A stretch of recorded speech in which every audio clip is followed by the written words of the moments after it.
Ayun, good morning po sa inyong lahat. Isang magandang araw, makulimlim na umaga. Welcome back po sa ating munting channel. Update po natin itong Star Tollway naman. Tutugsong po ito dito sa Santo Tomas. Dito sa SLEX. Tuloy-tuloy na natin.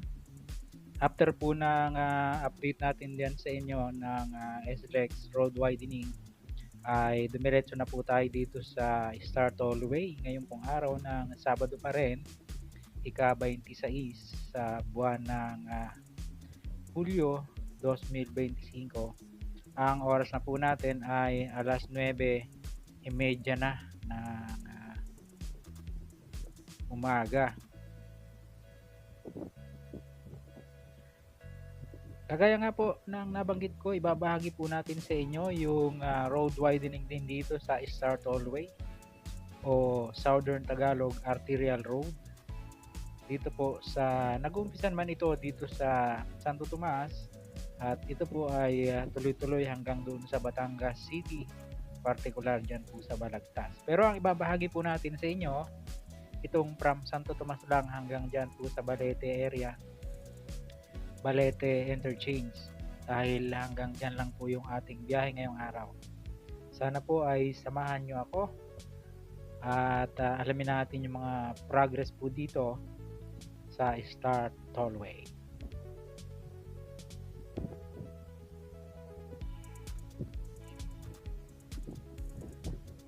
Kung papansinin po natin, dito po ang pinaluang nila yung pong gitna, no? Kasi maluang po yung center island nito, halos 3 lanes or almost 4 lanes na nga po siya doon sa ibang part, no? Malaking bagay po yan kung yan po ay mayu-utilize, kasi sayang naman bakanting lote lang yung gitna, hindi siya masyadong nagagamit, no? Tinutubuan lang ng damo. Yan. At sa ilang bahagi po nito mayroon ng sementado. Pero karamihan ay lupa pa lang po, kakabungkal lang, at natenga nga po yung trabaho dito dahil sa walang tigil na mga pagulan dulot po ng mga nakalipas na bagyo na siyang nagpapalakas ng hangin habagat. Pero napansin po natin ngayong araw, balik trabaho na rin sila, gaya po dyan sa South Luzon Expressway. Parehas lang po kasi ang operator nito, yung South Luzon Expressway saka po itong Star Tollway ay parehas pong minamanage ni San Miguel Corporation or SMC.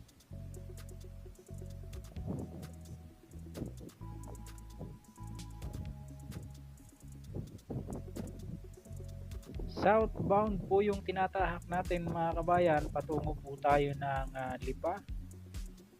Pero ito po, kagaya nga po ng nasambit ko sa inyo, ay dire-diretso po ito hanggang dyan sa Batangas City. Ang dulo po nito ay Balagtas.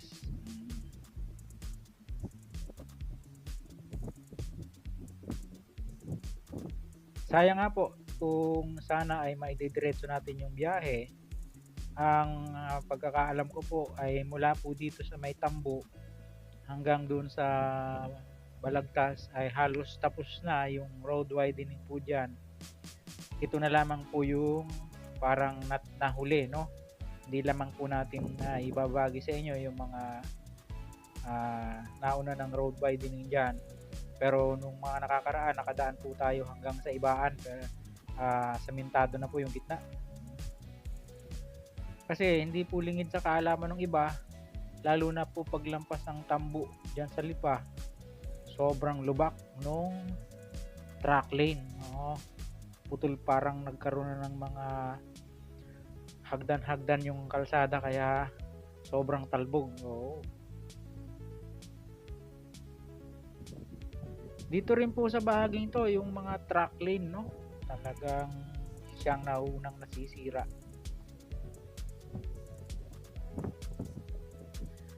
Paalala po sa atin pong mga kasamahang motorista, dito po ay kung naaalala nyo nung mga panahong una na ito ay ginawang ganito ang sistema, marami pong sumabit dyan sa mga concrete barrier na yan na nasa left side.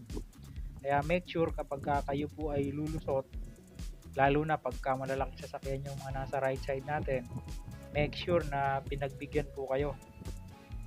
Pansin nyo naman yun, aangat naman siya talagang magigiveaway siya, saka pa lang kayo pwedeng mag-overtake, no?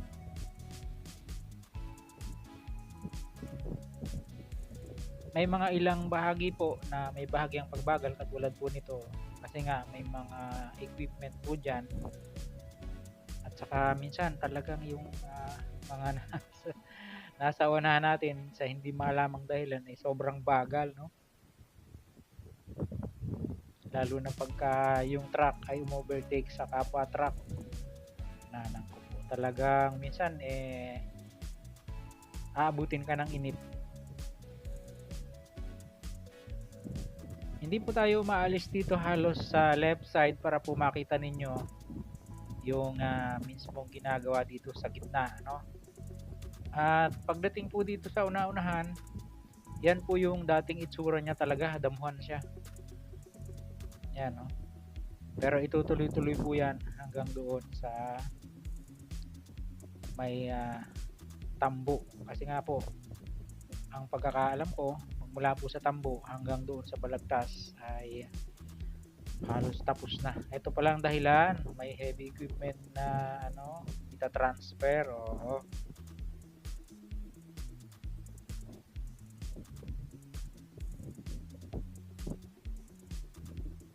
Hindi po natin alam kung pansamantala ay sinuspindi po yung panghuli ng speed limit dito, no? Pero manatili lang po tayo sa kung ano yung mga naka-designate na speed limit dito. Ayan, no, may nakalagay na 60 pero usually bihirang-bihira po nasusunod yan. Ayan, no? Kasi nga construction area na yung nasa saunahan. Pero ang normal po dito 100 kph yung limit, tapos 80 sa mga truck and buses, 60 po yung maximum, minimum. Alam niyo po ba na yung bababa sa 60 kilometers per hour ay hinuhuli din? Opo, hinuhuli din po yun. Consider din po yun as parang overspeeding. Siya naman, baliktad, low speeding siya. Delikado rin po kasi yun, kasi pagka ikaw ay sobrang bagal ay maaari ka pong mag-cause ng aksidente rin, kagaya ng sobrang bilis. Oo.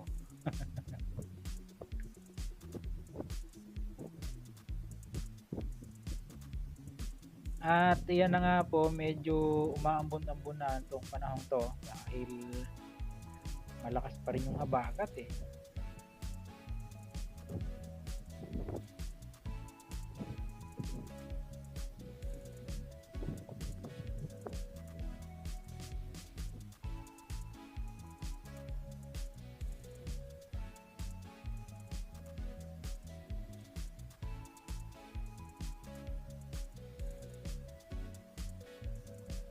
Tila approaching na po tayo ng Malbar interchange. Yung mga pupunta po ng Malbar, Batangas, pupunta ng Santo Tomas, o kaya papunta ng Lima Technology, ay yan po ang ginagamit sa ngayon, no? Kasi nga kung magka-Babalete exit po kayo, sobrang layo na ng Lima.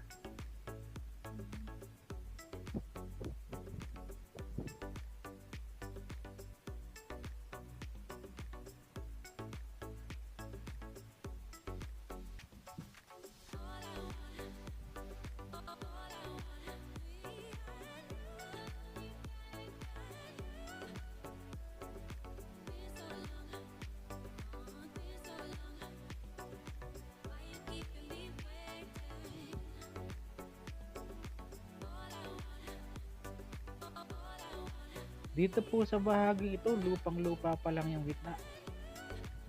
Yan, inumpisahan na rin sanang pisunin, kaya lang inabot talaga ng tag-ulan, no? Yan po kasi ang disadvantage ng nasa open area na construction, lalo na yung ginagawang kalsada or concreting. Talagang pag nagtag-ulan, most probably tenga ang trabaho.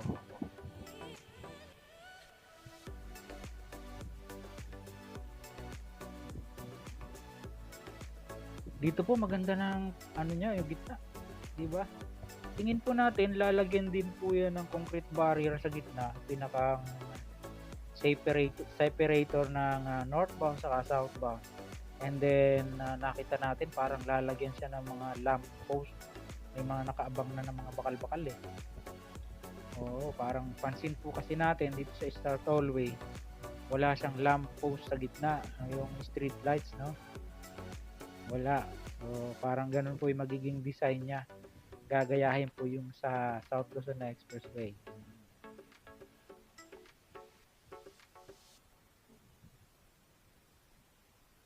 Ayan, dito halos buong buo na ang gitna niya, oh.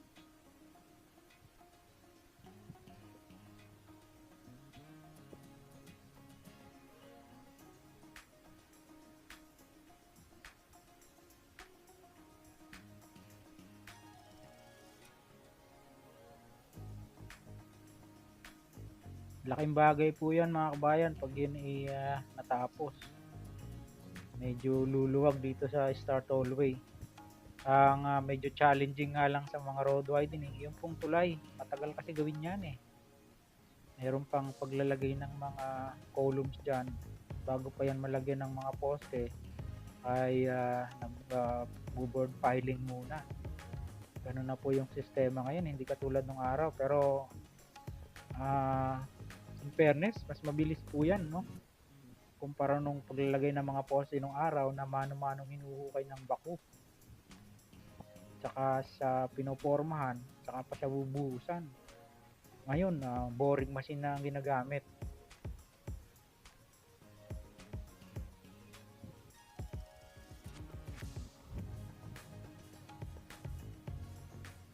Ayan, approaching na po tayo ng Petron gasoline station. At alam ko po sa akin pong maliit na pagkakaalam, dahil meron na po tayong upload dyan, magkakaroon po dito sa bugtong na lupa o bugtong na pulo rather ng interchange. Opo, para mas mapabilis po yung mga magta-travel papunta ng Lima Technology, kasi malapit na malapit po yan din sa isang gate ng Lima Technology paglampas ng Eternal Garden. Ang labas po niyan doon sa may Adventist college yata yun. Diyan po sa may Shell gasoline station sa Jose P. Laurel Highway. Opo.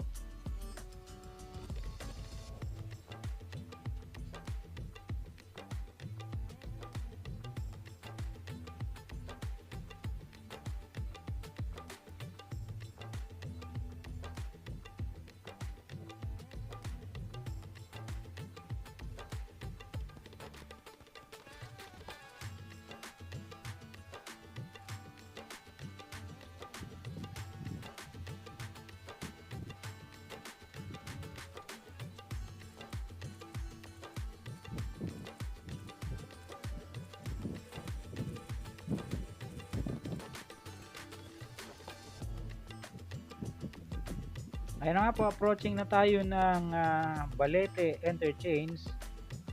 At pansamantala ay hanggang dito na lang po muna yung ating vlog na na-share sa inyo ngayong araw. Dito naman po sa Star Tollway, para may idea po kayo kung ano yung sistema or kasalukuyang sitwasyon kapag kayo ay bumiyahe ng Batangas.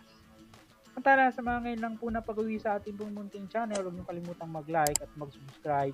Pakipindot po ang notification bell para lagi po kayong updated anytime na mag-upload po tayo ng video. Ito pong muli, kabayong Alex, lagi nagpapala. Ingat po tayo. See you in my next vlog. Hasta la, bye bye.